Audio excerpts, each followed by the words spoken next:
बिस्मिल्लाहिर्रहमानिर्रहीम। अस्सलाम वालेकुम नाज़रीन। रसूल खुदा सल्लल्लाहु अलैहि वसल्लम ने इरशाद फरमाया, फ़ातिमा मेरे जिगर का टुकड़ा है, जिसने इसे नाराज़ किया इसने मुझे नाराज़ किया, उसने अल्लाह को नाराज़ किया। फरमाने जनाब फ़ातिमा रज़ी अल्लाह अन्हा है, परवरदिगार आलम ने वालिदैन के साथ नेकी करने को अपनी नाराज़गी के लिए ढाल बनाया है। हज़रत अली रज़ी अल्लाह अन्हा फरमाते हैं, खुदा की कसम फ़ातिमा ने मुझे कभी भी नाराज़ नहीं किया और किसी भी काम में मेरी नाफरमानी नहीं की, और जब मैं फ़ातिमा पर नज़र डालता मेरे रंजो गम दूर हो जाते थे।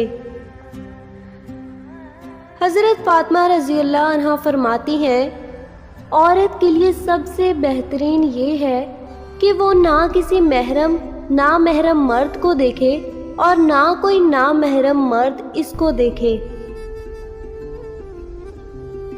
फरमाने फ़ातिमा हज़रत फ़ातिमा रज़ी अल्लाह अन्हा है, तकब्बुर की गंदगी को दिल से दूर करने का बेहतरीन वसीला नमाज है। एक मर्तबा हज़रत फ़ातिमा रज़ी अल्लाह अन्हा तंदूर पर रोटियां लगा रही थी और साथ में हज़रत आका मोहम्मद सल्लल्लाहु अलैहि वसल्लम खड़े देखकर मुस्कुरा रहे थे। फरमाया, क्या एक रोटी मैं लगा दूं? फिर आप सल्लल्लाहु अलैहि वसल्लम ने एक रोटी तंदूर में लगा दी। फिर फ़ातिमा रज़ी अल्लाह अन्हा ने कहा, बाबा रोटी तो पक ही नहीं रही। आप सल्लल्लाहु अलैहि वसल्लम ने फरमाया कि जिस चीज़ को मैं हाथ लगा दूं उस पर आग हराम हो जाती है। अगर तुम्हारे घर कोई मेहमान आए और भूखा जाए तो गोया वो किसी कब्रिस्तान में आया था।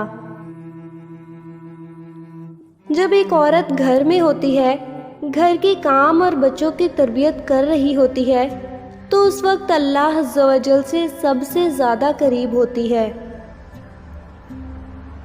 हज़रत अली रज़ी अल्लाह अन्हा फरमाते हैं, फ़ातिमा तुम्हारे बाद मैं इस दुनिया में तन्हा हो गया।